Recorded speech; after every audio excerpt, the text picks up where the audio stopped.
Steve, my good man, how the devil are you? I'm good, buddy. Even better that you didn't spray yourself with beer this week. That's because that one's been sat there for the last 2 hours while we've been drinking other things and just chatting shit and not actually been recording the show. We have been sat here for 2 hours, literally talking about everything. Everything that isn't MotoGP, actually. Putting the world to rights. So, like we normally do. It's now 10:05 at night. It's 10:05. FP1 for Moto3 starts in like less than 4 hours from now, It's Steve. not far away. Where's the countdown? I've got it on here somewhere. If computer's saying no. No, computer is not dealing with that right now. 2 hours and 45 minutes. 2 hours and 45 minutes, there we go. From time of recording to FP1. So FP1 will have started before this show is released. So literally. Obviously, I have been away for a few days and I didn't actually have any time to record over Skype or anything, which is why we are late with this show. So I can only apologise for that. Well, shit happens. Shit happens. It's not very often we're late with the show. No, that's fair. We've been pretty on time for quite regularly for the last year or so, really. It's been pretty much like clockwork. Apart from Christmas, we had that 1 week off, didn't we? Yes, Christmas we have off, and we had it off the year before as well. But yeah, apart from that, it's been pretty bang on. So this week we are delayed, but I can only apologise. That's really my fault. I can't blame. That's all right. We just kept everyone in suspense for a few days. Exactly, to hear what we had to say. And to be honest, Steve, there's not a huge amount to say. There's not. No, it's been... Now there's racing back. There's very little news. Yeah, that's kind of it. Unless there's some crazy, silly season drama going on. There's very little happening. We have got a bit of news. Obviously, we've got MotoGP Unlimited to talk about. Yeah, very briefly, we'll be talking about that. Neither one of us have fully watched it yet. Actually, neither one of us has actually started that yet. I haven't. No, I'm going to binge it at the weekend, hopefully. Yeah, that's sort of my plan too. But I've also got to binge it while, thankfully, the race we're going to be previewing today, and the next race to happen is Indonesia. It's happening at weird times for us in the UK, so I can still watch all that, still go on my normal day, and then still have time to binge. Yeah, it's a strange scenario for us. Normally, it's just all through the middle of the day for us, because we're quite lucky. It's European, isn't it? Yeah, exactly. When we get the flyaways and, Indonesian rounds like we've got now, it's like, I did it earlier. I'm going away this weekend. And Sarah said, you're going to be back Sunday. What time's the race? I was like, I'll be about, middle of the afternoon. As it normally is. Yeah, I didn't even think, because she's going to football. Okay. She's like, you're going to hang around and watch me play football? I was like, I wouldn't like to see the race, I want to get back. Got priorities. Yeah. And I was like, hang on. It's the other side of the bloody world. Yeah. And when I looked, I went on the planet to sort of set it all on the skybox to record. I was like, fuck me, it's tonight. It's 1 o'clock. Yeah, exactly. It starts very early. Just got it completely wrong. Just so not used to it. And because we haven't had flyaways and so many... That's a good point, actually. We haven't had proper flyaways for 2 years. Yeah. So this is going to be completely new. Yeah. It's not like Motegi where it was 6 in the morning or something like that. This is proper middle of the night to us. I remember going out clubbing and coming back and watching Motegi after being out drinking all night. Yeah, I've done that before. One of the weirdest ones I ever had was when the World Cup was in Japan. And because kickoffs were at 6 in the morning, and our local pub, which was the British Legion, was offering breakfast with a pint. Mm-hmm. And I was sat there eating cornflakes and drinking a pint of Foster's. That's what we like. Not a combination you want to mix. Oh, I don't know. Hell no. No. Hell no. Don't go down that road. That's like a download festival kind of vibe for me. That's like a coffee sandwich and a can of Foster's. That'll get me through. It was just like this weird scenario. Alarm was going off and all the lads were like, yes, we're going to go watch the football. It's like, 5 in the morning. Yeah. So it's bizarre. We're heading to the pub. It's like some alcoholic world we're living in.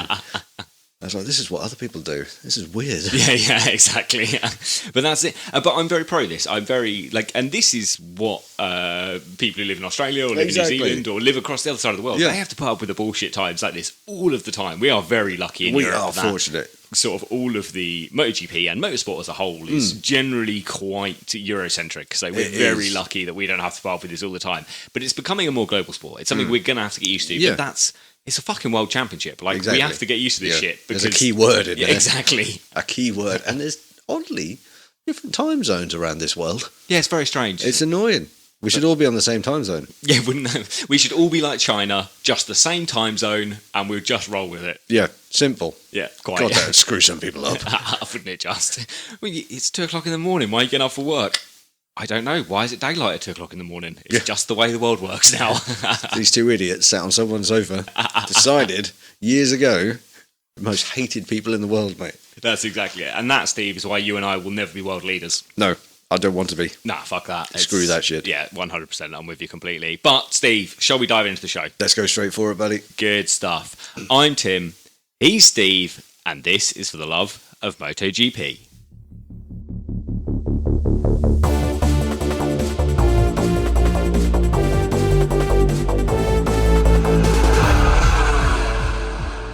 So, if you're new to MotoGP, guys, do not forget to check out our introduction to MotoGP. It will tell you everything you need to know to start enjoying the sport that we all love. It doesn't matter whether you've just stumbled across the sport or whether you've watched MotoGP Unlimited and realised, shit, there's something cool going on here. That introduction to MotoGP 2022 show will just walk you through everything. We go through the teams, the storylines, we go through the riders, we go through the rule sets.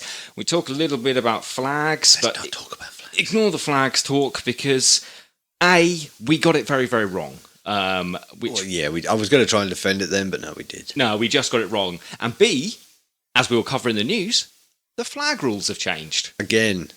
So that's good. So doubly screws the show up. Exactly that. But, you know, aside from the talk about the rules, the flag rules, sorry, that show it will set you up nicely for the season. Steve, normally this is the point we do a correction corner, but there's not been anything to talk about in correction corner this week, so we're just going to cut it out completely. I think there's probably going to be a little bit less now we're into the season where we're not speculating as much. That's fair. So, you know, it's not just us sprouting shit. Well, there's still a lot of us just spouting shit. There is a lot, but I think chances of us actually knowing something are higher. That's fair. We generally get the winners and losers right. Yeah, so generally. But it's just not in our predictions. Not in our predictions, certainly, no. And as anyone who's listening knows, we predicted our podiums for the first race at Qatar, and then Qatar came and blew our tiny wee brains. Didn't it just? Yes. So the predictions are fun. Do not give us a correction corner about predictions. We do that ourselves. Yes. Anything else that we get wrong through the show, please do write in and let us know. And at the end of the show, we'll let you know where to write in about those. Absolutely. So this week's show, Steve, we'll start off with a brief mention of MotoGP Unlimited. As I've said, I've been away for the last week or so I haven't actually had a chance to watch any of this. No, I've abstained just purely because I want to hit it all in one go. Yeah. When I've got the time, I'm not an impatient person, but when there is something that I really get into, and I know this is something I am going to put a lot of weight behind, I am an impatient person. That's fair. And I will put a day aside and just sit and watch the lot. And, you know, modern day streaming services have ruined us all. Because all we want to do is binge watch now. No one, after Game of Thrones ended, appointment viewing was over. Appointment viewing was done. No one cares anymore. Just give us it all in one go. I'm doing this with Snowpiercer on Netflix at the minute. I ain't going to start watching season 3 until it's all out. I don't want this weekly release bullshit anymore. I just like to watch everything in one go. So I am pretty much down the same road. New season of Peaky Blinders. I'm waiting till that's all out. I've not watched any of Peaky Blinders. Oh, you need to. It's good. Yeah, everyone tells me that, but there's like 6 or 7 seasons now, man. That's a big commitment. That is. It's good, though. It's worth it. Okay. It is worth it. Maybe it's one of those things, if I get COVID again, I'll sit and start watching it. Yeah, it's a long flight watch. Okay. You know, the series, there's only 6 episodes in like the latest series, but they're an hour long. Okay. So you still got to put a good chunk of time across. Yeah. But it's just good. Watch it. All right, fair enough. People keep telling me this, so it's going to have to make it onto my watch list at some point, I'm sure. Yeah. Much like MotoGP Unlimited will. And that's the important thing in it. So I'm not going to comment anything on MotoGP Unlimited and properly, at least on the content, until I've watched it. But and I'm sure actually most of you listening, or at least some of you people listening, have seen it now, have probably watched it all already. So you're well ahead of Steve and I on this front. Yeah, talk about it. Don't get me wrong. We will just have to stay out of those threads. Oh, of course, yeah. If you're in the Facebook group and you want to chat MotoGP Unlimited, get involved and chat MotoGP Unlimited. Everyone is going to want to talk to you about it as well. So. We probably won't get involved until afterwards, but, you know, we do know there's been some issues with the show, though. Yeah, there's been a few technical issues. Yeah, the first and maybe most egregious of these issues has been what we understand of the dubbing effect on the English language version, in which that for a long time, this problem appears to be fixed now, so we're not going to dwell on it too much, but it appears that originally it came out with no subtitles available and just a weird computerized dubbing over everything, which is weird. I'm going to go back and watch the dubbed version after I've watched it all, just to experience this. I'm sorry, attacking the mic. That's right, at least it wasn't me for once. No. But yeah, I can't comment on it because I haven't actually watched it yet. I heard a snippet of it and it was bad. Was it? Okay. And I forget who it was I was talking to in the Facebook group about it, and they were like, "God, man, this is bad." Yeah, there's a few people chatting about it in the Facebook group. I'd literally just seen a tweet that said the 4K version was sorted, but it wasn't. Oh, okay. But in the time we were talking, it got fixed. Okay, fair enough. So you could, and it was 100% better. Yeah. From what I heard, the voices were their voices. Exactly, not some weird dubbed computer accent Siri chatting to you. Yeah, again, it was only a sound clip. Yeah. So I can only assume the subtitles were working, but the voices were absolutely fine. They were spot on. So, okay, cool. Yeah, and the audio did sound good. Yeah, that's the important thing there. There's also been a problem with it that it just doesn't seem to be available in many places, which is weird. It's weird. I'm quite annoyed about this because I know a lot of people around the world were seriously looking forward to it. Yeah, and probably But there seems to be a regional thing where some people just can't get it. Yeah. I'm thinking, well, it's Amazon. It seems to be everywhere outside of Europe struggling. I don't know about the US. I think the US have got it. US seem to be fine. I think Canada seems to be struggling. Yeah, I think Australia seems to be struggling. New Zealand is struggling. And the rest of kind of Asia and stuff haven't been able to get it properly. It's so bizarre. It is kind of localized to a, not continent as such, but a geographical region. Yeah, that is just locked out of it. It's bizarre. Yeah. And you think, well, Amazon's a worldwide company. This service is available worldwide. But I think it's true. I guess it's just based on licensing rights. I think because this is true on Netflix, obviously. We all know if you log onto a VPN and get American Netflix, it's got different stuff to UK. Oh, there's Netflix. loads different. So we are all aware of that. But it's just weird. And this isn't, I assume, the fault of Dorna. This is the fault of Amazon, I assume. But maybe, Dorna obviously sell the rights to everything, so would have had a say in this as well. I think it's going to be a little bit of both. Yeah. But it's still bizarre. It annoys me. We had similar in the Facebook group where I was sharing snippets from the BT Sport stuff, and the guys in America and around the world couldn't see it because they don't have access to it. Yeah, exactly. So the regional block came in, which I apologise because I completely forgot about that. Yeah. I'm sharing all these awesome little snippets and getting comments, I can't see it. Yeah. Oh, for fuck's sake. Yeah, it's weird. And it's weird in the world of internet that we're still having regional rights and access to certain videos and certain services. It's just strange. You think we'd be past that right now, but I'm very pro the idea that maybe the world shouldn't be full of countries and we should just be a world. No, that'd be handy. That's just me. Yeah. One thing I noticed, BT Sport have done this year, and it's probably my fault because I stole so much in the past, is that if you're streaming the race on your phone, quite often I want to get a screenshot of something funny. Can you not screenshot it anymore? Black screens. That might be my fault. Yeah, I mean, Dorna have been angry with us in the past for this. So. Let's face it, they've been angry with me. They've been you control our social media, but if they're angry at you, they're angry at us. Sadly, yeah. In the same way that listeners, when they get angry at me, are also angry at us. Yeah, pretty much. That was really annoying. Yeah, but because quite often, like I said to you about what team was it? The guy in the suit. That was the Mooney launch. Yeah, it was the Mooney launch. And there's a guy in the full piece check suit, and I tried to take a snippet on my phone or a screenshot, and I couldn't do it. I had to go back and rewind the telly. Yeah, and then send me a picture of the TV. Damn it! Trying to get the light, that blob of light, which is just in the corner out of the way. Yeah, but it was really annoying. I'm pretty sure that's my fault. I imagine it's not just us, but we are certainly part of the problem. Yeah, we have definitely added to it. Yeah, my bad. Apologise. But when it comes to MotoGP Unlimited, I'm super stoked to be watching this. Everyone I've spoken to about it seems to have loved it, especially now these problems have been fixed.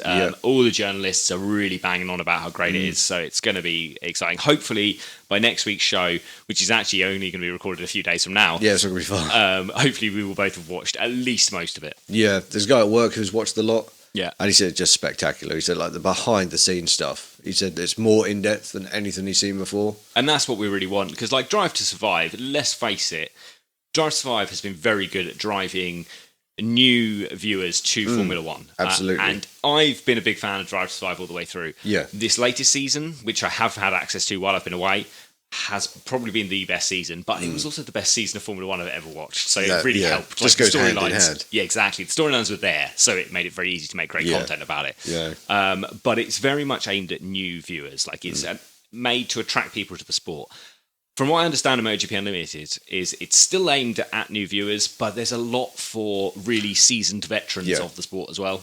Well, we've often said how we'd like to be a fly on the wall behind the scenes. Yeah. These guys' lives almost like we want a MotoGP reality show to watch these guys in their natural environment, should we say, off track. Yeah, exactly. To see how they are. And from what I understand, there is a lot of that. Yeah. I know there's a lot of the Marquez brothers. Okay. Through like Marc Marquez's recovery, there's a lot of access to like a lot more shots of his arm. Oh, Apparently, interesting. Okay. Apparently, there's a scene where they're motocrossing. Spoiler, by the way. And he's literally just showing you his arm. Interesting. Proper, like, this is this, this is this. So you get all that in depth that we've been dying for, because we've said, like, how we want to just pick their brains. We want to know.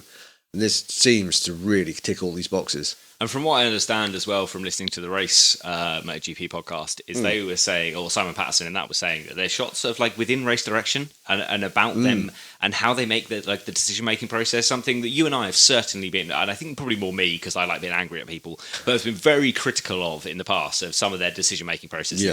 And they've kind of opened that up and they've shown us that. That's good though. That is really good. That's that access that people want to understand. Yeah. And it's only through that understanding you can start to grasp why they do certain things. Yeah. You know, if not, we're just speculating, which we're bloody good at. Well, quite. That's really the name of the game here. It's just you and I just making things up. Slightly educated guesses. Yeah, exactly. Emphasis on slightly. Yeah, and just guesses, really. We can just scrap educated from that and we're good. Well, slightly educated for you. Definitely uneducated for me. We'll just go with guesses, shall we? Across the board. It's easier that way. But yeah, I'm super stoked to be watching it, and hopefully by next week I will have watched most of it, and we can talk more in depth about it. But next week we're also going to have a race to talk about, so exactly. So maybe we won't be talking about it next week. We'll see. We'll see how we go. Exactly. See how much talking we do before we start recording. Yeah, that's the thing, isn't it? And happy St. Paddy's Day, by the way. Oh, yes, it is today. I nearly bought a couple of cans of Guinness around Steve, but I really dislike Guinness. You'd already told me that you had beer here. So when I hit the supermarket, I was like, I'm just going to get 2 cans of Guinness and I'm away. Turns out Sainsbury's had sold out a single cans of Guinness. Nice. St. Paddy's Day. So they only had crates, and there's no chance in hell I'm buying a crate of Guinness. I had a session on Guinness when I was younger, and I haven't touched a drop since. And when I say younger, I was 41 at the weekend, and I was probably 18. Yes. Happy birthday as well, Steve. Thank you, dude. You're actually drinking birthday beer. Oh, it is birthday beer. That's a treat. Yes, mate. I couldn't drink. Sam bought me a crate. Oh, what a superstar. Chip Shop Sam. Yeah, that's my old boss for literally everyone listening, because no one else is going to know Sam is. Yeah, and I was like, well, I don't really drink. Unless you're here. Well, we could say I'm a bad influence, Steve. You're definitely a bad influence, but a good one. We'll just say I'm an influence. Yes, an influencer. But yeah, we're drinking birthday beer. Birthday beer it is. Did you have a good birthday? I did. This is the shit really we should have got to before we started talking about the news. I did have a good day, mate. It was really nice. It was very relaxed. Nice. I went to work. Yeah, you did. We were chatting via text over the weekend and over your birthday and stuff. And you did say you were at work. That sort of sucks. Yeah. A few lads messaged me like, what are you doing for your birthday? And I was then leaving work, so I sent them a picture of the clocking in machine and out. Oh, you fucking idiot. I was like, well, boat's got to be done. Rich people are paid. And as we know by the way the world works, is rich people get what they want. They do get what they want. Yeah. Bastards. I was there Saturday. I was there Sunday as well. Oh, rough, man. So it's been like, well, fuck. So you're off tomorrow, obviously. You're taking a long weekend this weekend off. But that means you've done, 10, 12 days straight? Yeah, something like that. Oh, that's painful. Yeah, it's painful. I'm feeling it now. Especially when Brody woke me up at 2:30 this morning. Yeah. I'm feeling it. So you've been up since 2:30? Yeah. Wow. So you're now, not only did you work 12 days straight, you're also now looking at 20 hours awake. Yes. Wow. Okay. I'm impressed that you're pounding down the beers and you're still with it and happily chatting away. With it? Well, probably not with it, but that's 2 hours of drinking before we start recording, isn't it? I'm actually asleep at the minute. You're doing very well for someone that's asleep, Steve. I'm impressed. Yeah, it's been a long week. I'm looking forward to this weekend off. It was a good birthday. We just relaxed. I wanted a nice, chilled family day. Mum come round, saw the boys for a bit. That was it, really. Nice. Okay. Yeah. They're not like the birthdays in your late teens, early 20s anymore, are they? No, this is very subdued. Just relax, just family time. That's fair. Good stuff. That's all I wanted. That's nice though. You got what you wanted. Exactly. That's important. Didn't want but you did have to spend some time at work, which is annoying. It was all right. Going in was hard, but it was right. It was a necessity, let's say. Okay, that's fair enough. Yeah. Back to the news then, Steve. All right. Mandalika, the circuit we are about to be viewing on the TV in a few hours' time here. The resurfacing job, thankfully, is complete. Just in the nick of time. The resurfacing has been finished. Seemed like a tough resurfacing job, this one, man. It did seem like it was not as straightforward as anyone thought it was going to be. Well, we say that. It's not as straightforward as anyone that lives outside of such a hot country thought it would be. I think everyone that lives anywhere in such a roasting place understood how hard this job was going to be. Yeah. And it really did seem to be tough. Like, this is... And we'll get on to talk about the weather for the race in a moment, but later on in the show. But... it's 32 degrees every day, man, in the middle of the day. Man. And I looked at the temperatures and it was 32 degrees in the middle of the day, dropping down to 25 at midnight. You're like, fuck, this is warm part of the world, man. That's insane. 25 degrees, middle of summer in the UK. We're lucky if we get 2 or 3 days at 25 degrees. We get any more and we're all frazzled little white things. Well, we're no longer white. We are red as fuck at that point, mate. Lobsters, man. We the only people that aren't sunburnt work in offices all day. This is true. This is very true. We got up to like 12 degrees today at work outside. And I was sweating. Well, I was outside, I think it was Monday, and we've had a spate of reasonably good weather here. It's been quite nice, good this week. Apart from that weird sandy rain we had yesterday, but we'll ignore that. But I was outside chopping wood, cutting up wood with I actually wasn't cutting up wood with a chainsaw because I'm so accident prone that no one I know trusts me with a chainsaw, which is probably fair enough. And the problem was that they then trusted my brother with a chainsaw, who... Which brother? Kieran, the bearded one, who, while not as accident prone as me, is the only fucking idiot that I know that's gone to a hospital because he put an axe in his own leg while cutting wood. And yet he's the one that gets trusted with a chainsaw and I'm not allowed to use it. Tell you a story. Okay. Here we go. Right. Sarah's birthday a few years back. Okay. Right. Proposed on her birthday. Very good, very lovely. Gave her a ring. That's nice. All that jazz. Yeah. There was a tree outside. Okay. So we'd organised on this day, me and the neighbours, we go out and we cut the tree down. I was the only one with the chainsaw. Okay. But I was the only one as well who forgot his safety gear. Oh, okay, good start. So I was out there, flip-flops, shorts, T-shirt, sunglasses. At least you had eye protection on those, Steve. I did, yeah. I chopped that bitch right down. And it was fine? No injuries? No injuries. Oh, you did okay. I did have an audience when I started it up, like in my flip-flops. Fag on the go, or smoke on the go. It's like I look like a proper hillbilly. Yeah, I'm not surprised at all. Yeah. Made no excuses for it. It's just me tearing this tree down, bits going everywhere, sandals. I was like, it's all good, don't worry. Yeah, everything's fine. Everything will pan out fine in the end. Well, there we go. And everything was fine. You've still got all your toes, you've still got all your fingers. I think, yeah, pretty much. Nothing went wrong as far as I know. The only thing that did go wrong was I broke the pull cord start handle. But that's a problem. Yeah, I couldn't actually switch it off. Oh. So I had to leave it running. So we finished the job, then I turned it off. Okay, well, fair enough. Yeah, safety first, people. But yeah, anyway, it was hot. I was out there, and all I was doing was lugging wood, to be fair. I was dragging... We had a 1-ton bag. Obviously, I wasn't dragging a ton of wood. I was going to say, hench. Every time he chopped a log, I'd fill it in the bag. I would then drag it up to the woodshed and chuck it in. But mate, I went out with my coat, my jumper, my jeans on.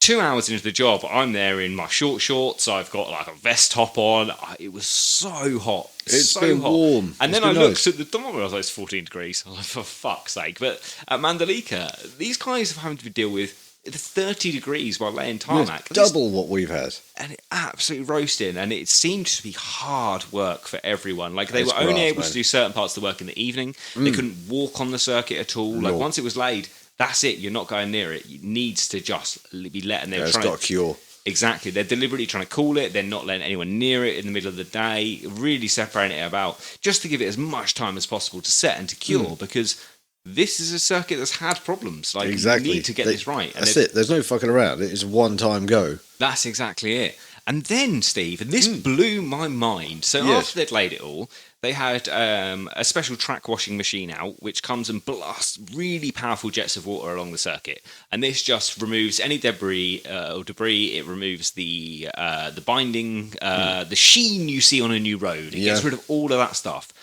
And I was looking into this a little bit, and I saw the pressure that this water comes out at. 2,500 psi that this water is coming out at. Like, that will cut your arm clean off. High pressure, man.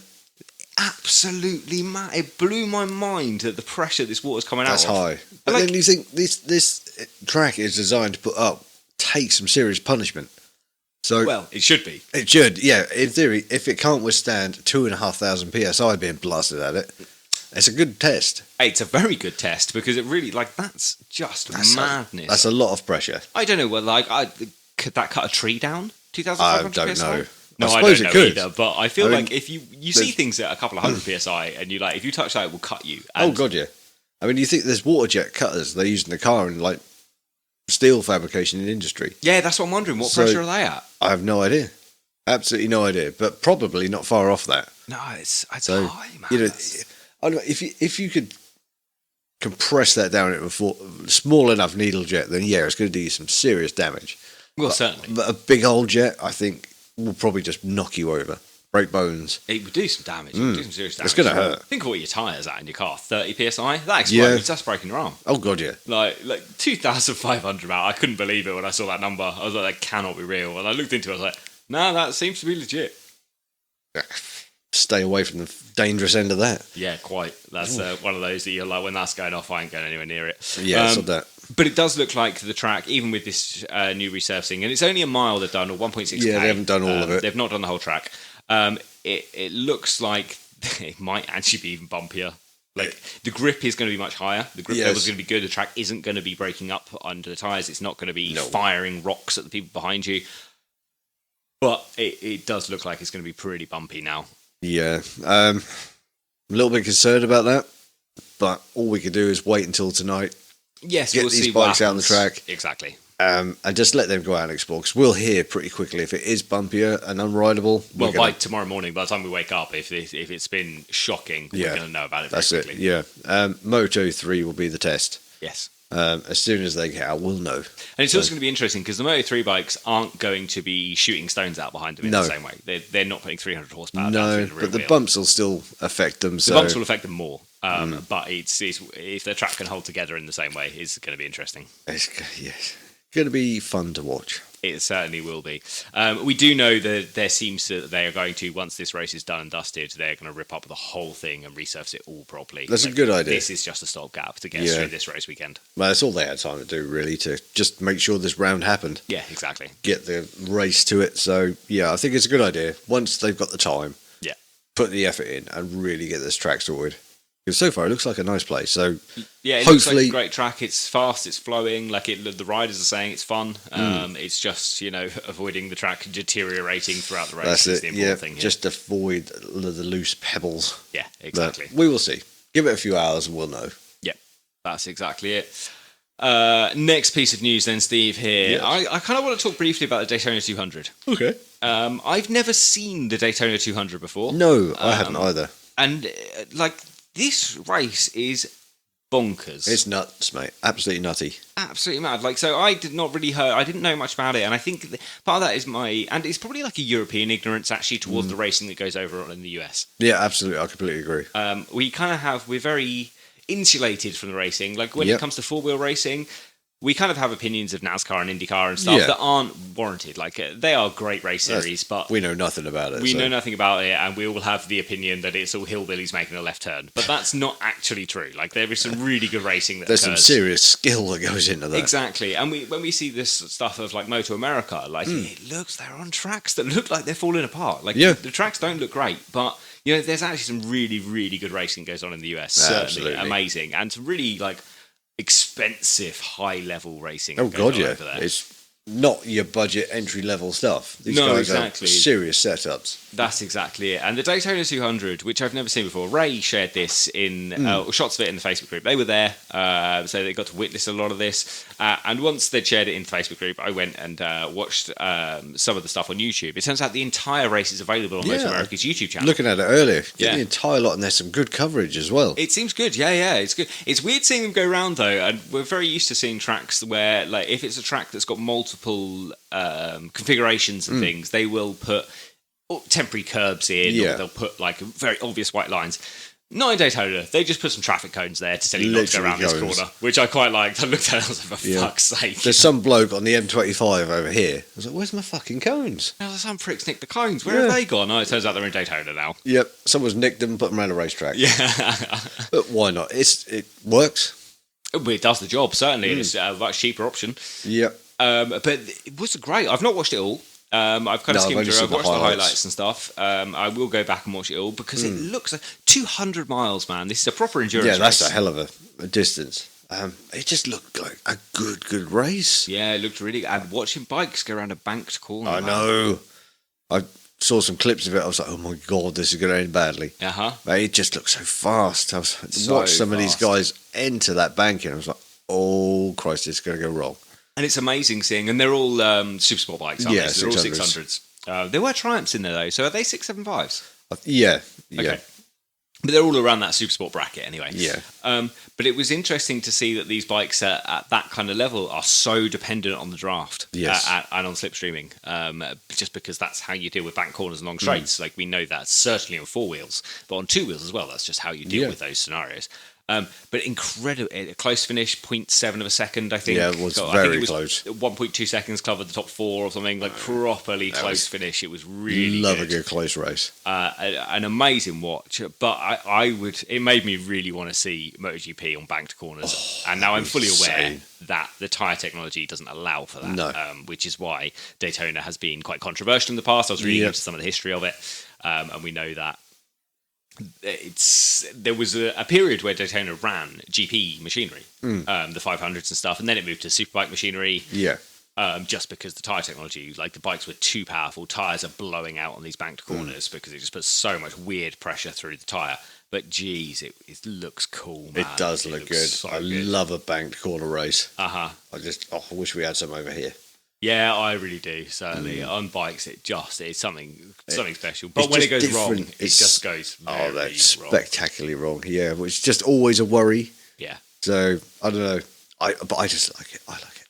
There was the very famous Barry Sheene crash, wasn't there? I didn't actually realise that this crash was at Daytona, but the one where he just slides hundreds of metres and it's just ragdolling down the track. After, I think he had his rear tyre went in that. Yeah, I think you're right. Just scary stuff. But geez, this is a cool race, and I really enjoyed it. And it's 3 hours on YouTube. I imagine if you skip the intros and just cut the bits out, you get it down a bit. 2 and a bit hours. Yeah, it's certainly worth a watch. It's really absolutely. Yeah, I'm going to try and find the time to watch the lot. Yeah, if I can. It was really good. It's certainly worth a watch. It looks amazing. Oh yeah. And I just like it. I like these weird things where we see, because I quite like the Suzuka 8 hours, because it's just a very different race setup. It's just something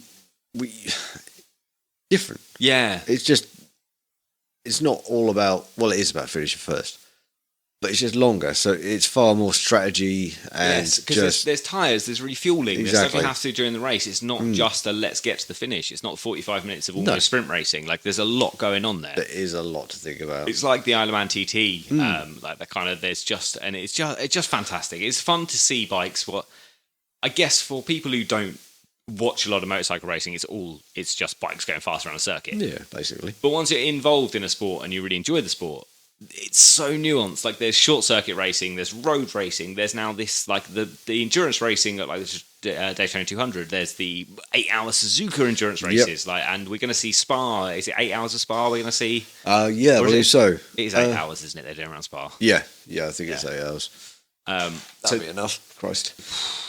I cannot imagine blasting around Spa, mate. Eau Rouge is going to be a scary, scary corner. Good to watch. Well, Eau Rouge and Radeon, the combination is going to be terrifying on a superbike. Fun. I think that Spa endurance race, though, is going to be on the same weekend as the MotoGP race, sadly, which is a bit annoying. Yeah. But it's going to be fun to watch regardless. Yeah, we can always record it and watch it back. Yeah, exactly. Maybe we'll make a night of it one day. Oh, I'm going to be away. That's so annoying. And we'll sort out a way. We'll do a night of it over Skype. Yeah, exactly. You watching this? No. Trying to. I'm not sure when it is, but we'll work something out. Yeah, we'll sort something out. Let's keep it moving to the news then, Steve. That's Daytona. My only thing there is, guys, if you haven't seen any of it, just go and watch the highlights of it at least. Absolutely. It's just fantastic. Absolutely amazing. In the intro, Steve, we mentioned very briefly changes to the flag rules in MotoGP. Yes. So that's our next news item here. There have been a slight change to the flag rules. Yeah, they've swapped something about. Yeah, and it's not a huge change. It's not anything that's going to make much difference to everyone, but I guess the nuance is quite important to riders at the time. And this is the limited adhesion flag that we see every now and again. This is the yellow and red striped flag. Now will only be shown if lack of grip on the circuit is caused by anything that isn't rain. Yeah. So if your corner's slippery because of rain, you will no longer be shown this red and yellow flag. We kind of used to get shown the red cross on a white background, which signified rain, and we were shown a limited adhesion flag. Yep. That's now gone. This limited adhesion flag is now only going to be there for oil, for anything else on the track that isn't rain, essentially, anything slippery. That's a good idea. I'm on board, but actually just gives you a better understanding of what's causing that lack of grip. So, yeah, good idea. Yeah, I'm fully on board. I like it a lot. I think it's very sensible. And the red and white cross will now just be used for rain. And you won't see anything else with it. But it kind of, if they show the red and white flag, it's kind of, the track is getting slippery because of the rain. It's not just, it's raining a little bit. It's the track is slippery around here, and it will always be shown from a marshal post as well. Yeah. Okay. Last news item, Steve. And actually, this is going to be a shorter show. Just because most of the news we've heard is about MotoGP Unlimited, and we've not really got much of a race preview to do because we've never been to Mandalika before. But before we get to that point, the last news item is about the Triumph Triple Trophy having a new point system. Yes. For anyone who doesn't know, the Triumph Triple Trophy is sort of a pseudo-championship that runs within the Moto2 Championship. Yes. Weird sort of setup, but it's amalgamated in there. Yeah, it's still part of it. It's all the same riders that are competing in Moto2 are also competing within the Triumph Triple Trophy Award here. And obviously the Triumph, this is because Triumph are giving the engines to Moto2. It's that 765 engine that is in Moto2 and has been for the last 3 years. Or is this the third year? I think this is the third year. This is the third year, okay. And we did speak about it in the first year of the Triumph Triple Trophy. We chatted about it briefly, but we sort of just ignored it last year. Yeah, I just forgot about it. I completely forgot about it as well, and it wasn't really mentioned anywhere. Like, it wasn't mentioned only in the broadcast. Really talks about it. It's just everyone goes, "Oh, it's Moto2." Yeah, that's exactly it. Everyone forgets this is there as well. Yes. So. Yeah, that's it. But this is running alongside. In its first year, it was won by Marco Bezzecchi, who obviously didn't win the championship. Last year, the Triumph Triple Trophy Award was won by Ralph Fernandez, who obviously didn't win the championship. But this year, they're going to change the point system slightly. But before we get onto that change, like the prize at the end of the Moto2 season here, whoever wins the Triumph Triple Trophy Award gets a Triumph Speed Triple RS, a custom machine, which is the bike that the 765 Moto2 engine was based on. Yeah. So they win one of those, and they just win bragging rights, really. This isn't it's very little more than bragging rights. No one actually cares, I don't think, about this, except they get a nice bike out of it. Yes. I think just the lack of public knowledge, I think, not even knowledge, just how little it's spoken about. Yeah, the public awareness of it is pretty fair, and it's just not important. Like, while it's a fun thing to win, it's not really that important, is it? It's much better to win the Moto2 title. Everyone talks about the title. Yeah, exactly. When did they mention this last year? I don't remember it mentioned at all. Recall in its first year, ever. I do, but not this year. No, everyone was like, "This is new, so we're going to talk about it." Come the following year, everyone's forgotten about it. Yeah, it's gone again. It's Moto2, and that's it. Yeah, exactly. But this is just sitting there in the background, and it's just something else for someone to win. Yes, quite. If nothing else, whoever wins it gets a nice bike at the end of the year. That's basically it. And it's quite a fun point system, and especially with the changes they've made. So the changes to this year, the point system now, there are already 3 points-paying positions in inverted commas throughout the race weekend. Yep. And they start at 5 points, 6 points, and 7 points. That's what we go for. So 7 points are awarded to the rider who makes the most places during the race. All right. So if you qualify on pole for every race, you're not going to be getting the 7 points here. You're not going to be getting a big chunk of points in towards the Triumph Triple Trophy unless you have a wobble into the first corner and get swallowed up. Good point. I think, though, it's the most places from your qualifying position. Yeah, I think it is. So if you qualify first, not a chance. No, everyone's going to be aiming for middle of the table. Yeah, exactly. Like if you really wanted that speed triple here, and you thought you were an absolute Marc Marquez level boss, you'd be like, I qualify 10th every time, and then I'm just going to overtake everyone and win the race. Basically. There are 6 points though, which are awarded to the person that qualifies on pole. So a bit of an incentive. Exactly. So then at this point, you're like, shit, do I just go for pole position in the race win, or do I go for, finishing or qualifying 10th and then overtaking everyone? Arguably, because I think I'd take the 6 points. Exactly, because that's the important point here, isn't it? You get the championship. I assume whoever qualifies on pole for this still gets a Tizzit watch, the same as the MotoGP guys. Oh, good question. I have no idea if the Tizzit watch is given out to Moto2 and Moto3 as well. I would assume so, but I don't think know so, that. But I'm not 100% sure. But nice watch, 6 points, happy days. Yeah, exactly. And then the last point scoring, not position, qualification, I suppose, is 5 points are awarded to the rider who scores the fastest lap. In theory, if you qualify, put it on pole, get yourself a nice shiny watch. Normally, the person who qualifies in pole can set the fastest lap. And we saw Celestino Vietti do that in Moto2 at Qatar. He's taken 11 points in the Triumph Triple Trophy because he put it on pole and scored the fastest lap of the race. Exactly. So realistically, from pole, you can get a good point haul. Certainly. And I mean, Celestino Vietti now is winning at the moment after one race. Yeah. So he's looking...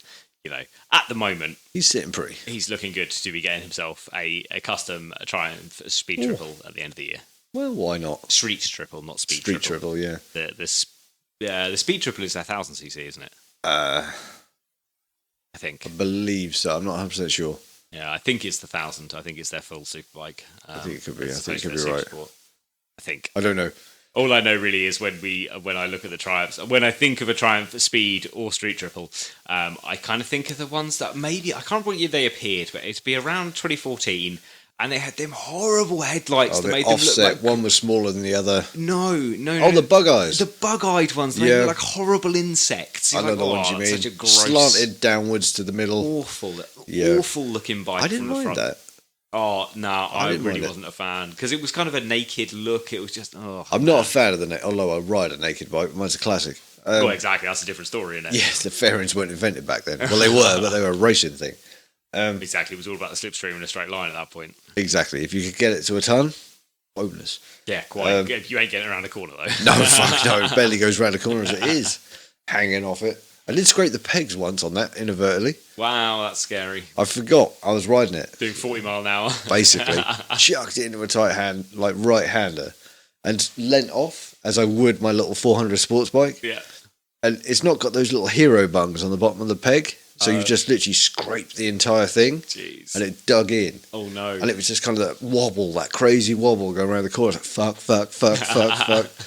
Got down the straight. I was like that. Yeah, find a driveway and turn around. And there's no suspension on that, is there? It's all the suspension there is. Oh, there is suspension, is there? Yeah, swung spring arm on the back. Okay. But the shocks are not great. Okay. And then you've got like the 6-inch padded seat. Yeah. Which you just bounce around on. That's the old Velo that's got the sprung seat, which is awful to ride. Okay. That is just the weirdest thing. You're bobbing along to yourself as you ride down the road. You can't feel a thing except what your ass is doing. Yeah. And it just feels like the back wheel is kind of just wobbling loose like a fishtail. Oh, that's scary, man. I spent the entire time looking back like, I'm going to lose this wheel. I'm going to lose this wheel. And then you realise it's all good and solid and it's just your arse just dancing. Yeah, that's weird. Weird feeling. I can't imagine the sensation. I wouldn't want to ride it at all. Like, when it's fixed, you can have a go. Oh, I'm not sure. What side's the gear shift on? Right side. Oh, I wouldn't be able to ride it anyway then. That's all right. I'm putting a hand shift on it. Okay.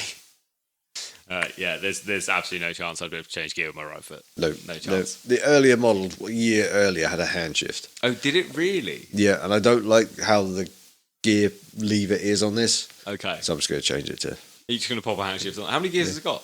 4. Okay. I actually have no idea how a hand shift on a bike works. Pull the clutch in and just literally back, or forward. It's the same as what you would do on your foot. Oh, is it? Okay. Forward and back as opposed to okay, and it just up and clicks down. up to almost not a neutral position, but I don't know what the word is after you've. It'll click back to the middle anyway, and then it's just. Oh no, you have to put it there. Oh, you have to push it back. Yeah, you have to put it there. It's not sprung. Wow, you have to put it there. Pull the clutch in first. Pull the clutch in second.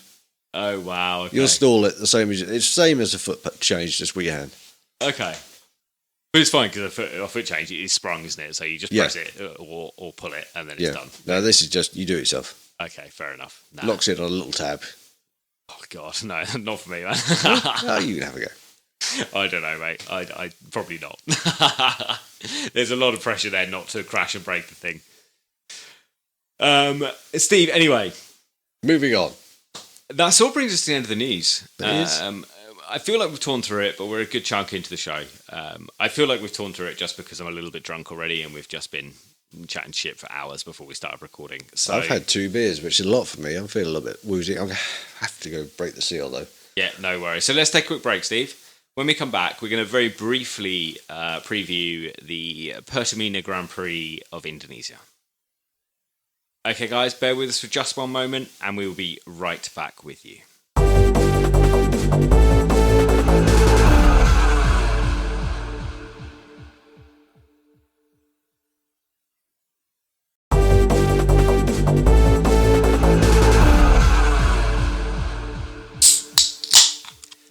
Thank you for bearing with us. We are back. Bladders are empty, beers are full, and we are good to go, Steve. We are back in the room. We're back in the room. Everything's looking good. So, Steve, this is our brief preview of the Pertamina Grand Prix of Indonesia. We have literally nothing to go on for this circuit. There's no history. There's no backstory. It has just been built and done. There's probably some guy out there running around right now with a can of paint and a brush. I suspect that's exactly the case, mate. There's a few hours until FP1 goes, so that's going to be exactly the case. The last few jobs are being finished off as we speak. There's some poor stressed out bugger with his snag list. Yeah, exactly. Running around like a madman. Trying to work out why there's no power in the pits. Yeah. Fuck, someone's cut the cable. Shit. Yeah, that'd probably be me. Yeah, get the Jennies out. Let's get this going. Yeah, there's going to be teething issues, but Christ, for their sake, there's not. Yeah, exactly. So, yeah, completely new track. Never been here. No history. Little bit of testing time. That's it. Yeah, that's exactly. And even the MotoGP website isn't updated here. We don't actually know how many laps officially are going to be taking place. That information is out there. It's just not on MotoGP.com yet. Which is where we get most of our information for these previews from. But this circuit is the Pertamina Mandalika circuit within Indonesia. Indonesia is just... I've never been, but I know a reasonable amount about the place for someone who hasn't been. This country is vast as fuck. It is huge. Massive. 7,000 islands make up the nation. Like, it's just bonkers. It's a nutty place. So big. And so much cool shit, man. Yeah. So much cool shit. There's a lot of good stuff over there. There really is. And MotoGP hasn't been to Indonesia since 1997. No. A race that... Oh, fuck. Who won in 97? It wasn't Mick Doohan. Was it Crivier? Fuck, it might have been Crivier. I don't think it was Crivier. Hang on for just one moment while Flow it back. Come on, turn the memory back. Yeah, exactly. I'm really just desperately trying to think about what could have possibly happened. I'm definitely not just clicking through MotoGP.com, finding the results page. Absolutely I'm not. Rewinding my own personal memory. This is where I get slightly annoyed that I wasn't watching MotoGP at this point. This is just slightly before the time that I really got interested. Okay. What was the first year you properly watched it? 99. 99, okay. There we go, Indonesian Grand Prix, we are there. No, Mick Doohan lost this race by 0.069 seconds to Tadayuki Okada, who beat him, who I believe, actually I haven't watched the race, but now I've just seen the names. I believe he shadowed Mick Doohan for the entire race and then mugged him at the last corner. I think you're right. I think there's that clip where he just literally stays behind him and then last corner, bang. Yeah. How frustrating. Well, I from what I understand, I obviously wasn't watching, it wasn't MotoGP at the time, obviously, but I wasn't watching motorcycle racing then. I was 6 years old. But I believe that was the way to beat Mick Doohan. Yeah. You just had to shadow him and just bug him in the last corner. Just don't show him where you've got the pace. Learn his weaknesses as you're following him for the entire race. Yeah, exactly.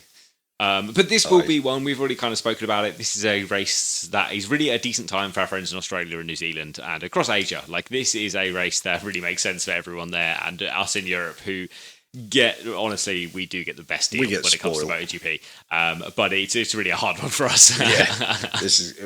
To be fair, we're 2 hours away. I'm probably going to sit up and watch FP1.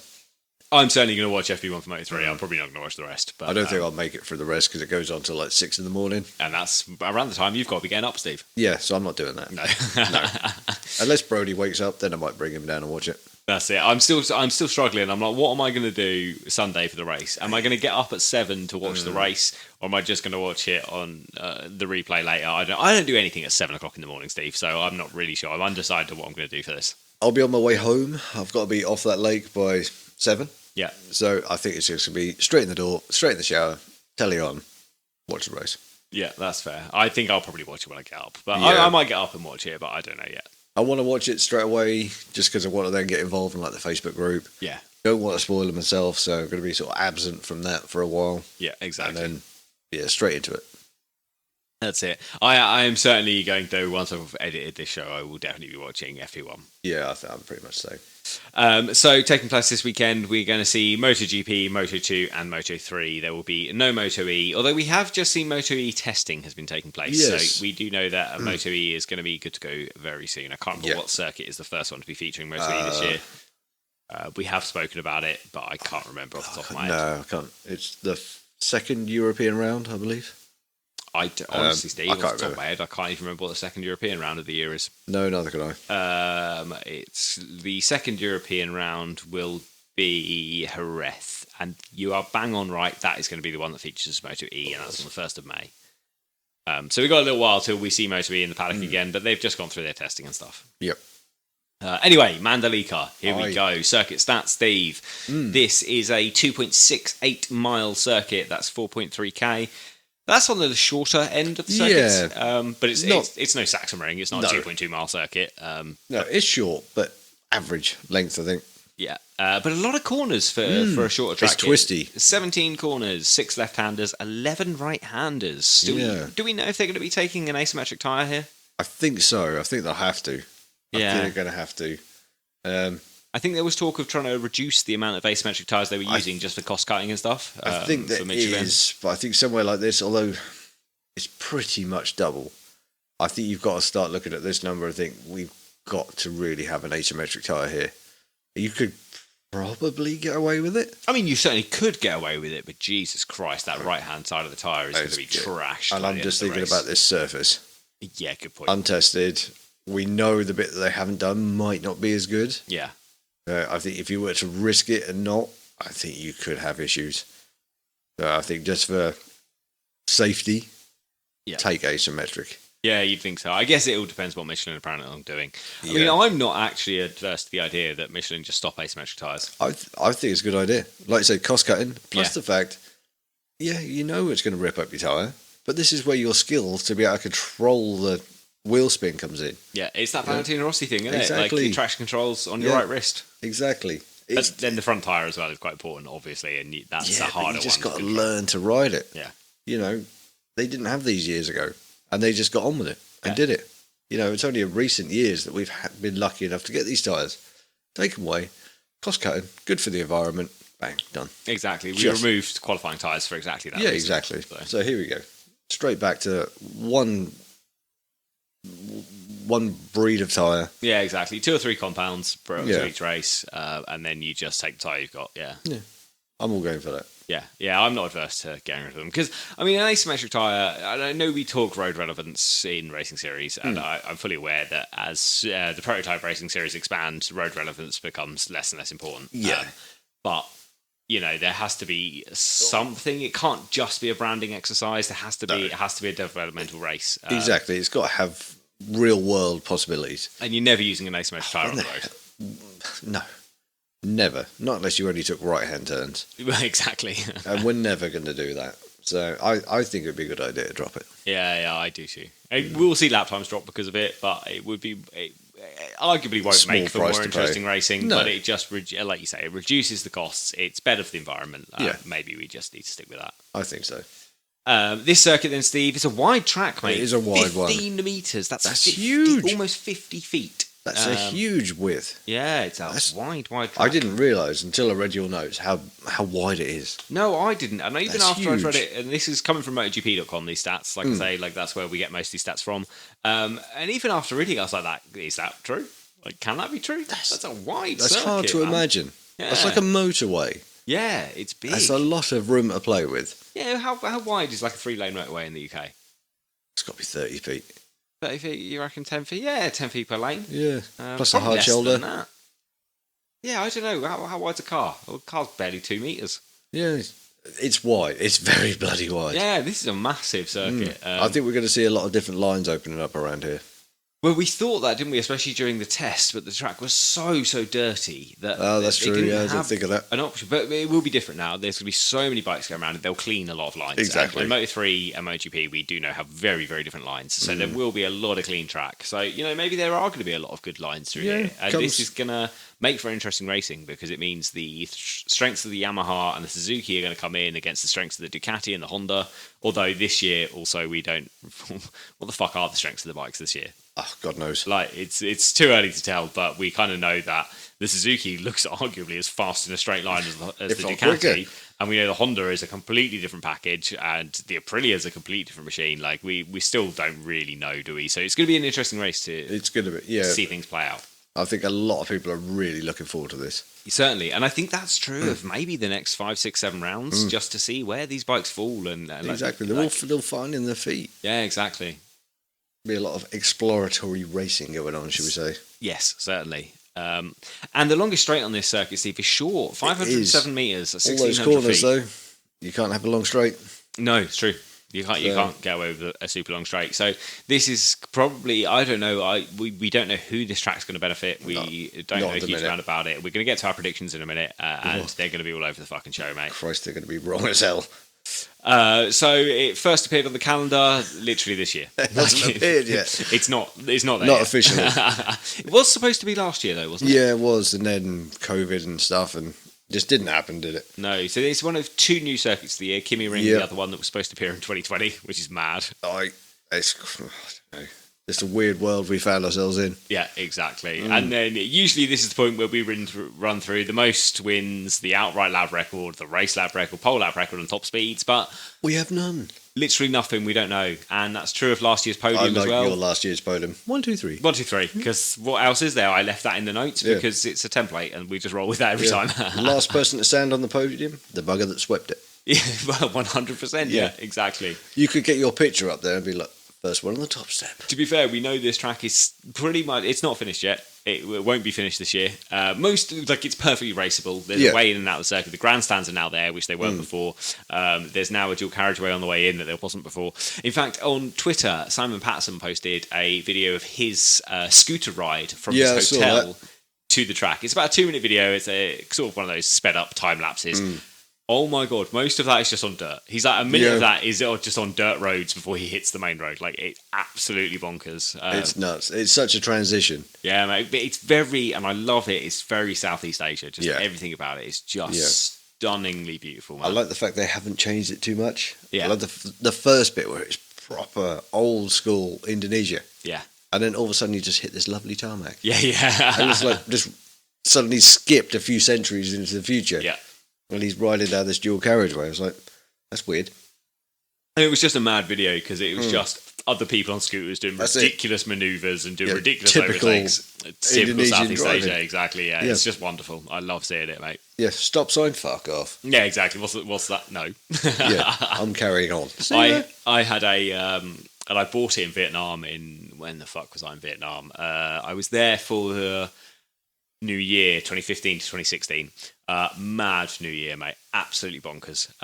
But I ended up, because it's a very stereotypical white backpacker in Vietnam, I bought a vest top that had the Vietnam traffic light system on it. Right. And it was green means go, orange means go, red means go. And that's just all it said on it. Nice. And that's the perfect... Vietnam especially is a nightmare, an absolute nightmare on the roads. But most of Southeast Asia is just bonkers. But it's wonderful. It's wonderful. Yeah. I love it. I absolutely adore that part of the world. Yeah. It's one of my favourites. Romantic chaos. And it really does work. It really does. It takes a long time to get used to, man. Like, there is one of the best Google searches for Hanoi is how to cross the road in Hanoi. And this is obviously Vietnam again and not Indonesia. But it's absolutely bonkers because there you have to... Hanoi is one of the busiest cities I've ever been to. And honestly, to cross the road, it's just... You just go. Yeah, you just walk. You maintain a steady pace in a straight line and the traffic will just go round you. And it just works. As long as you don't start stopping and you don't swerve, just go in a straight line, everyone works. They just make their way around you and you just carry on. It's absolutely bonkers. I absolutely adore it, man. I love it. I love just the chaos of everything. I'd just be stood at the side going, I'm not going. No. And that's honestly, until you've been there a few times, like that's exactly what it's like. And I remember the first time I crossed the road there, I was like, there's no chance. This is a 3-lane highway. There's absolutely no chance. And then I just watched other people do it. I was like, oh, fuck, that's how you do it. So I just waited. I waited by the side of the road, a few steps back, and there's people looking ready to cross. I'm like, I'm going with them. And the first time I just went with them, and it works. It works beautifully. But it's when you see the crossroads of just the motorcycles just zipping around each other, you're like, for fuck's sake. Anyway, race distance at Mandalika, Steve. This is where we believe MotoGP is going to be 27 laps. Yeah, something in that region. From what I can... The official numbers are out, obviously, but they're not on MotoGP.com. So I haven't got the numbers for Moto3 and Moto2. I would guess Moto2 is going to be 25 laps, Moto3 is going to be 23. Something along that line. It's not going to be far away. No, exactly. It's going to be a 45-minute race no matter what. So it just depends. The weather for the weekend, Steve. This is going to be a fun one, mate. It's, hot. Hot. Yeah, exactly. First word on that, hot. 30 degrees pretty much all day, peaking 32 around midday. Storms are predicted all weekend. The precipitation is going to be at its highest at race start time. Yep. Exactly. It's going to be chaos if this kicks down. Honestly, man, like this could be bonkers. It could be an absolutely insane race. But it will probably be one of those showers like you get in that part of the world. We see them at Malaysia, like we see them in Thailand, like these showers that just slam it down for an hour or two and then the track is steaming as it all dries off. It will probably be exactly that. We're just going to have to play it by ear. Yeah, and even if this track surface sucks, which we kind of know it did in testing, it will not be Silverstone. This is a circuit that is built to drain the water away because this entire part of the world is built for a monsoon season. Exactly. These guys know what they're doing. Yeah. They're used to it. If we were to try and put that weather over here, Christ, it would cause chaos. These guys are used to it. They know what they're doing, so we put our faith in them that they've done all they can do, and I'm sure they have. Yeah, if we got the deluges they get there regularly, we get them here, it floods London Underground. Like, people are drowning in the underground system. Like, our roads are closed, everything's fucked. But this is a part of the world that is built to sustain or to cope with this kind of weather, and they will be fine. Like, if it's wet, it's fine. It'll be a fun wet race. Yeah, we'd be going down the street in a rowing boat. The locals are out like, oh, drizzle. Yeah, exactly. That's exactly. And when I say it'll be a fun wet race, I mean, it'll be fun to watch. It ain't going to be fun to ride. Chaos for those boys. Like Scott Radio would be there. They're like, yeah, let's do it. Yeah, Scott Radio with his sign, don't cry, let's race. Yeah, brilliant. Love that. So, Steve. Oh, do we have to do this bit? This is the bit that it gets to. My predictions are down on paper, mate, but this is the time where we have to make our predictions for the weekend. So, I'll go through mine to give you a few extra moments to think of yours. I've got mine. Okay. You do yours first. Okay, so I'm predicting I was really tempted, actually, Steve, to call it a Marquez Binder Espargaro podium because I knew that gave me 6 riders if I didn't give you a first name. But I was like, I probably can't do that. I was probably taking the piss a little bit. So I went with, I'm going with a Marc Marquez win. I think he's going to come back in form. I think that if it's wet, if it's shit, if the track condition is terrible, Marc Marquez is the kind of rider that is going to get you through it and get you a good result. I also think that this is a track that is going to benefit handling rather than top speed. Oh, God, yeah. And I think the new Honda is looking, as well as having good top speed, I think it's looking like a much slicker, much better handling machine. And I was almost putting Pol Espargaro here, but I was like, I'm going to stick with Marc Marquez because it's just Marc Marquez, isn't it? I'm going to go Mir second because the Suzuki, amazing handling. And we also know it's fucking rapid now. It is rapid. And I do think this is Quartararo's comeback. I think Quartararo's season starts here, and I'm putting Quartararo third. Quartararo seems to be playing down his own chances, but I think he could be pushing it down a bit. Yeah, I think it's going to be Marc Marquez, Mir, Fabio Quartararo. I thought about this all day. I'm glad to know you spent so much time thinking about the show. Yeah. It's taken me a long time. I'm going purely weather dependent. Okay. Depending on what happens. Are you going to give me a wet and a dry result? No, let's get one result, and that is going to be Marc Marquez to win. Okay. So I completely agree with you on that. Binder. Give me a first name. Brad. Yeah, I assumed that was the case, but I just thought I'd check. Yep. Okay. And then Mir. You're going Mir. Okay, so you're going for Marc Marquez, Brad Binder, Johan Mir. Okay. If Brad Binder does this, I think he'd be leading the championship. I think he will. Yeah, depending on where everyone else finishes, I think he will be leading the championship. Yeah, if it plays out like you think it will, I think he would be leading the championship, which would be pretty bonkers. It would be the first time KTM would be leading a championship. Yeah.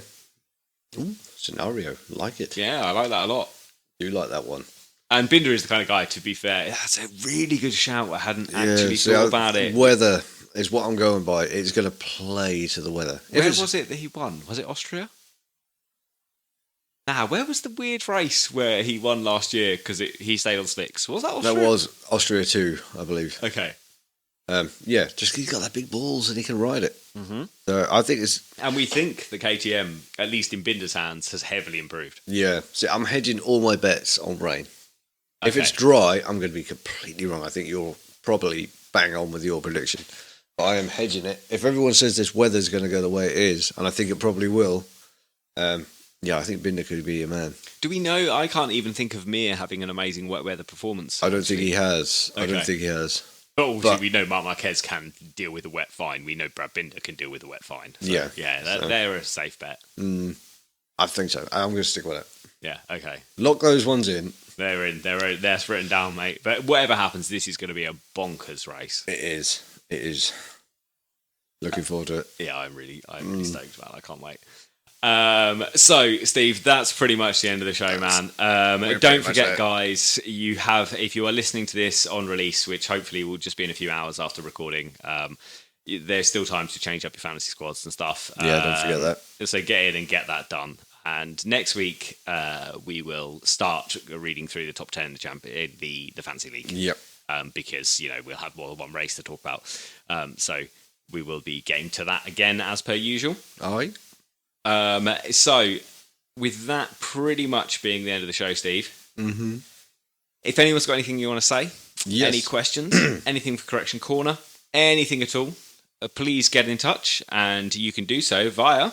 We are For the Love of MotoGP, and you can find us on Instagram and Twitter, or come and join the Facebook community. They're still going well over there. We had a lot of posts recently, guys getting involved. Yeah, we have had a lot of posts recently, and actually, this is probably the time for a public service announcement. This is the time for a little bit of a tidy up. Yeah, housekeeping time. There's been a couple of moments in the Facebook group over the last couple of weeks. A couple of disagreements, a couple of arguments, you could say, going on in there. And while this is a place to air your opinions and air your views, certainly, there's a way to go about doing that. I don't want anyone to feel alienated. I don't want anyone within the group to feel like they're being attacked. I want this to be a safe space. I want this to be a safe space where we can talk about MotoGP, but I also want this to be a safe space among friends, a safe space that we can all chat and get along. And I'm fully aware with the people that are in there, we have differing opinions on things. We all do. Yeah, we're always going to differ on something. Exactly. And I'm fully aware that I am quite strong in a lot of my opinions, and I'm very open to voicing those on the show. And Steve, while I think you have some strong opinions as well, you are less likely to voice those opinions than I am, at least on the show. But when you and I voice our opinions on the show, we are opening ourselves up to criticism and doing so very willingly. But that's us. We do it through choice. Exactly. And we are putting the show out to the internet, to the world. Yeah. And we're opening ourselves up for that. And that's fair enough. If you've got a criticism with us, please do say it to us. And if you want to be a prick about it, be a prick about it. Yeah. We might not take it very well, but be a prick about it if you feel you have to be. And we get snotty emails quite a lot from people being pricks about things. We had some recently. Exactly. And we deal with those in the best way we can. Yeah. But people in the Facebook group are only putting their views and opinions out to the Facebook group, which is a small group of people. They're not putting that out to the entire world because this is a private group. So if you read anything in there that you disagree with vehemently, either have an intellectual debate about this, but be nice to the person. Criticise the person's views. That's absolutely fine. You can do so, but do it nicely. Be nice to each other about this, guys. Educated debate is welcome. Exactly that. And it doesn't matter what the opinions are. You can voice your opinion in a way where you're not being a prick. I think, but we've had a couple of incidents recently that have not been ideal. No, so not at all. Just remember the mantra, don't be a dick, really. Yeah. You can't be holding a Facebook group hostage. You can't be being nasty to other people. Just be nice. Just don't be a dick. If you want to share your opinions, share your opinions. If someone's posted something you disagree with them. Just be nice about it. If you've got a grievance, contact us directly. Yeah, exactly. And then we will moderate it. Don't take it off your own back, like Tim said, to hold the Facebook group to ransom. Yeah. If anyone's got a problem, get in touch with us. You can get in touch with us personally. You can all see our personal profiles. Exactly, and I've had plenty of messages from people personally on Facebook as well. And I'm very willing to have a chat and reply to people and have a good talk with people about these things. I'll say, if there's a post that comes through that you don't agree with, there's parts that you find offensive, or for whatever reason you feel the need to voice your opinion about this, contact us and we will deal with it. Yeah. It's our group. It's our choice to let these posts through. We will deal with it. And come it's our responsibility to what is put out there. So, get in touch with us. Let's not be dicks about it. Exactly. Remember the mantra, just don't be a dick. Exactly. Anyway, Steve, the rest of the contact details. How far did I get? To the Facebook group. Yeah. Right, let's move on. Or, come and join the Facebook community. It's still good, by the fact of what we just said. It's still good. It's still fun. 99% of the time, it's been wonderful. Yes. It's just been a couple of issues recently. Yeah. Probably partly our fault because we're not on there all the time. It's partly our fault, but then it's just partly the way of the world. Everyone's got opinions. Yes. We just need to be able to voice them in a healthy, sensible way. Let's be nice. Let's be clear. If it carries on, we're not going to be nice. I won't be nice. Let's put it that way. Because I'll be quite open now. This has pissed me off. So let's not do it again. Anyway, if you want to get in touch with us, drop us an email. You've got anything to say, we are for the love of MotoGP at gmail.com. See, George, even after all that, I still got it right. You did. You nailed it, mate. Absolutely nailed it. I'm very impressed, my friend. Anyway, that's it from us tonight, guys. Thank you all very, very much for listening. Enjoy the race this weekend. When we come back, it will be at the usual time. We will be recording our Indonesia review. And hopefully we will have some MotoGP Unlimited to talk about. Oh, yes. We're going to do our best to watch it. Yeah, certainly. Promise. I will be. I was going to watch at least one episode tonight, but then I realised FU1 was going to be on, so I'll watch that instead. Or if we'd have actually recorded when you first got here... I would have had time to watch 3 or 4 episodes. You could have changed through half of it, but we spoke at length. Exactly. We just spent a few hours just drinking and just chatting shit for a while. Yeah, pretty much how the show started. Yeah, exactly. Went back to our raw roots there, bare roots. Guys, thank you all very, very, very much for listening. Thank you for getting involved in the Facebook groups and stuff. Like, while that our brief public service announcement there was important, but we are keen to hear opinions from everyone all the time. Let's just all be nice about it. Yeah. But that's it. Thank you very much for listening, guys. We will speak to you next week. Stay safe and look after each other. Goodbye. Take care, guys. Music is by Andrew Greenwood. Thanks for listening. Goodbye.